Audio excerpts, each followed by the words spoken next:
అందిన వార్త బీఆర్ఎస్ గెలిచిన టాప్ కీలక నేత రాజీనామా అంటూ వార్తలు అయితే వస్తున్నాయండి. దీనికి సంబంధించి వివరాలు చెప్పడానికి వీడియో చేయడం జరుగుతుంది. చాలా మంది వీడియోస్ ఉన్నారు కానీ సబ్స్క్రైబ్ చేసుకోవడం మర్చిపోతున్నారండి. దయచేసి ఛానల్ సబ్స్క్రైబ్ చేసుకుని బెల్ ఐకాన్ ఆల్ పైన ట్యాప్ చేయండి. ఇటువంటి ఇంపార్టెంట్ ఇన్ఫర్మేషన్ మీకు ఫోన్ నోటిఫికేషన్ రూపంలో వస్తుందండి. చూస్తున్నారు కానీ మీరు లైక్ చేయడం లేదండి. దయచేసి లైక్ చేయండి, ఇన్ఫర్మేషన్ అందరికీ కూడా తెలుస్తుంది.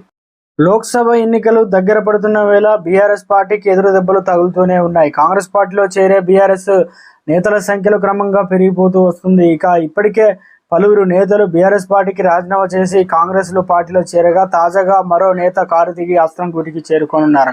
బీఆర్ఎస్ పార్టీకి GHMC deputy mayor Mothe Srilatha Shobhan Reddy దంపతులు రాజీనామా చేశారు. రేపు ఉదయం 11 గంటలకు గాంధీ భవన్ లో దీపదాస్ మున్షి సమక్షంలో కాంగ్రెస్ లో చేరనున్నారు. బీఆర్ఎస్ కు చెందినటువంటి GHMC deputy mayor Srilatha Shobhan Reddy దంపతులు రాజీనామా రేపు ఉదయం 11 గంటలకు గాంధీ భవన్ లో కాంగ్రెస్ లో చేరున్నారు. డిప్యూటీ మేయర్ శ్రీలతతో పాటు కాంగ్రెస్ లో చేరనున్న 6 బీఆర్ఎస్ కీలక నేతలు. లోక్సభ ఎన్నికల వేళ బీఆర్ఎస్ లో నుంచి వలసలు వచ్చేసి మన కాంగ్రెస్ లోకి వచ్చేస్తున్నారండి. దీంతో బీఆర్ఎస్ కు ఊహించని విధంగా ఎదురు దెబ్బలు అయితే తగులుతున్నాయి. సంఖ్యాబలంగా కాంగ్రెస్ ఇప్పుడు మరోసారి లోక్సభ ఎన్నికల్లో చాలా మంది పార్టీ నేతలు రావడంతో చేర్చుకోవడానికి సిద్ధంగా ఉన్నట్టు తెలుస్తుంది. మొత్తానికి లోక్సభలో ఎవరికి సీట్లు ఇస్తారనేది చర్చనీయాంశంగా అయితే మారింది. 17 స్థానాల్లో భాగంగా ఒక సీట్ అయితే కన్ఫర్మ్ చేశారు రేవంత్ రెడ్డి.